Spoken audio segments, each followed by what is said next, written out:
Chapter 3. Sadean Man as God. The world of the Marquis de Sade is all around us.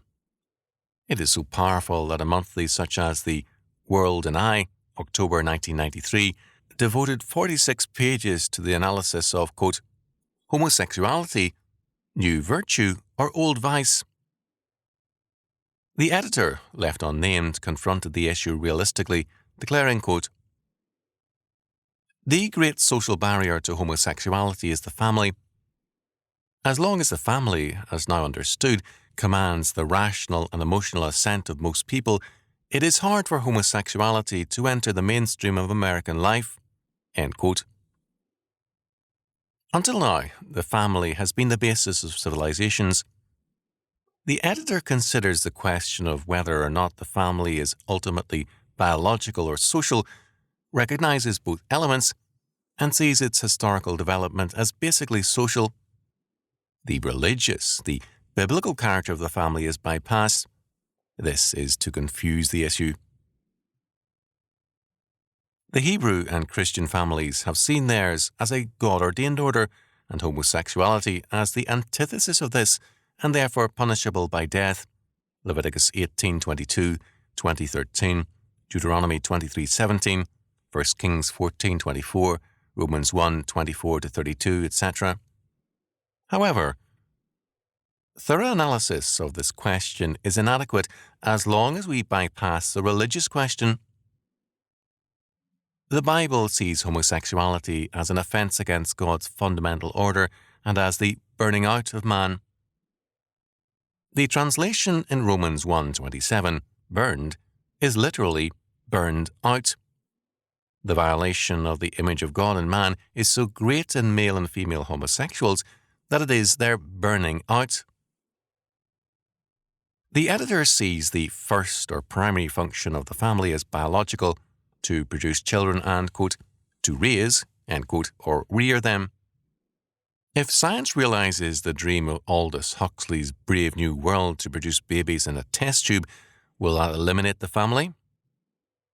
A biological or a social function can be altered almost to the point of elimination, but not so a religious one. The editor is not hostile to the religious, but he is somewhat indifferent to it. He sees, however, as a given that homosexuals, quote, have the rights of any citizen, end quote. This means a failure to recognize the radical hostility between orthodox biblical faith and homosexuals. Thomas J. Ward and Frederick A. Swartz write on, quote, the mainstreaming of homosexuality, end quote. Their main thesis is that it has not been shown that homosexuality is either genetic or immutable. More scientific research is necessary before changes in social policy are made. Their reliance is thus on scientific research rather than religious and moral absolutes. After all, if we believe in an evolutionary perspective, the scientific facts can change. We can add that precisely because we have looked to scientific answers, we are in the crisis that exists. God's word is unchanging. The stance of psychiatrists was changed by means of pressure tactics. Even more now, politics is at work. Both Republicans and Democrats responded to homosexual pressures, and President Clinton has championed their cause. More than a usual number of male and female homosexuals, quote, glorify, end quote, his administration. Governments, media, and business are cooperative with homosexuals, and the mainline churches, in varying degrees, are also receptive. Of course, the pressure and the threats are substantial. School books are more openly anti-Christian and pro-homosexual. Toleration and acceptance of homosexuality and other deviant practices are now part of a statist education. One aspect of the war against Christian premises is the argument from science. Some have insisted on a genetic basis for homosexuality. Others maintain that it's a matter of choice and it is a choice as valid as any other in a value-free world. The quote-unquote scientific studies are suspect, as are the various pro-homosexual scholars who continue to use the clearly invalid figures of the Kinsey Report. What is clear is that, even before AIDS, homosexuals had a poor life expectancy. Also, the legal acceptance of homosexuality has opened the door to demands for the legalization of a variety of other practices such as paedophilia, bestiality, and incest. The perspective of Ward and Swartz is obviously not biblical. They see the past treatment of homosexuals as, quote, cold, insensitive, end quote, and they believe that they should be treated, quote, in a responsible, compassionate manner, end quote. Should we treat rapists and murderers with compassion also? Is this an issue for compassion or for justice? If homosexuals are at the least a health problem in the population, is it insensitive or unjust to recognize this? If they are a factor in the sexual abuse of the young, is it unjust to analyze and deal with that fact? And what about compassion towards the many young victims of homosexuals? Ward and Swartz recognize that homosexuals are demanding, quote, much more than respect and tolerance, end quote. Is the answer to this demand that we accept the normalcy of homosexuality and, quote, the exploring of the scientific validity thereof, end quote? Do religion and morality have nothing to do with the matter? Is not this pseudo-neutralism as wrong as homosexuality? The World and I gives no space to the biblical position, but it does give 12 pages to Franklin E. Kameny, a, quote, gay activist, end quote, writing on, quote, deconstructing the traditional family, end quote. Kameny has served on the District of Columbia Commission on Human Rights and the board of the District of Columbia American Civil Liberties Union. Kameny's belief is in freedom in moral matters, which he sees as basic to the First Amendment. He insists that the burden of proof in limiting any kind of sexual activity rests with those who seek such limitations. But if no religious or moral grounds are acceptable, how can such a proof be forthcoming? By definition, a biblical standard is excluded. Kameny begins by questioning the validity of the biblical doctrine of the family, although he does not discuss the Bible. He insists on, quote, the priority of the individual, end quote. But if the individual is prior to God or society, how can there be any law? He states, quote, society is a cultural artifact that has no legitimacy in its own right, and no, quote, rights, end quote, to which the interest of the individual need properly be subordinated. Illustratively, let the readers ask and answer, why does society exist at all? Or for what purpose does society exist? Or, a little less neutrally, what excuse does society have for existing? The answer is, of course, that society exists solely to enable its members, as individuals, to lead better and more rewarding, fulfilling, and satisfying lives that they could without the assistance of society. There is no other reason for having a society, end quote. In a debate with John Lofton, Kameny argued for the legitimacy of bestiality.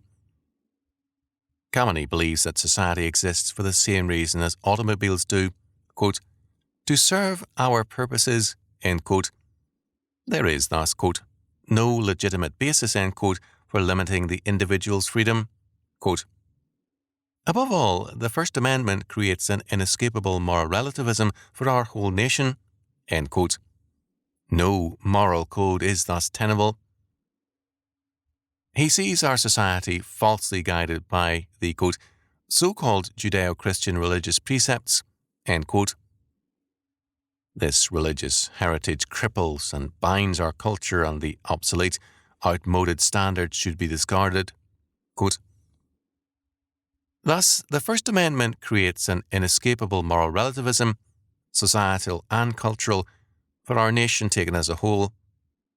For example, I view homosexual sexual activity as not only immoral or sinful or wrong or undesirable, but as affirmatively moral and virtuous and right and desirable. I take that as a moral absolute, and churches, Christian churches at that, with which I have some association, take the same view. I am not willing to concede that my moral absolutes are any less absolute than those of more orthodox religions that take an opposing view, nor indeed I in America." End quote. For Conkey, freedom is the moral absolute, which means that anything goes. In terms of his absolute freedom, how can he limit it by stating that anything goes provided that the other person is not hurt? How can that counter-standard be introduced? The goal of some is to lower the age of consent for children. Kinsey saw no harm in child molestation. Where are the limits? The individual and his freedom have no limits when made into an absolute. Conkey sees murder as an imposition on a non-consenting partner. Even then he writes, quote, "As a matter of philosophical principle, a government prohibiting murder needs, at some threshold point in the process, to have shouldered the burden of justification for its prohibition." End quote. On what grounds? Conkey does not say. For him, man has an, quote, "inalienable right," end quote, to be free to do as he pleases. For Conkey, the freedom of the individual is radically uninhibited in theory. For him, this radical freedom, quote, "is what America is all about," end quote. Editor Morton A. Kaplan tries, quote, "to apply some common sense to these issues," end quote. He says, he avoids the religious foundation, of course. He recognizes that a culture kampf is in process, but he refuses to confront it religiously. As a result, we have a series of compromising statements. He wants to approve of the decriminalization of homosexual activities, but not their full legitimation. Kaplan doubts that any, quote, "real expert," end quote, on the subject exists, but he will not consider a return to biblical faith. As a result, he is unable to deal with Conkey's arguments. Where does all this lead? The English Weekly Telegraph, issue number 113, September 8th to 14th, 1993, carried the obituary of Anne Cummings, writer and actress, and the author of erotic travelogues. Born on December 14th, 1917, she died in 1993 at the age of 75. She had been diagnosed HIV positive 7 years previously. She had acted in films and had taught at the Michael Chekhov Drama Studio. She was the granddaughter of a noted MP, was educated in schools in England and abroad, and had resided in England, Switzerland, South Africa, and the United States. She was described as a, quote, "sexual adventuress," end quote, and she wrote about her experiences, quote, Cummings recalled a night in Paris where she stood in the street dressed only in a mink coat and fluffy slippers, baring her body to passing men. No one stopped. End quote. The same page of the Weekly Telegraph carries the obituary of the Anglican Bishop George Appleton, who, when he retired, said he was going to, quote, "prepare myself for the migration to the new order of being which cannot be far ahead," end quote.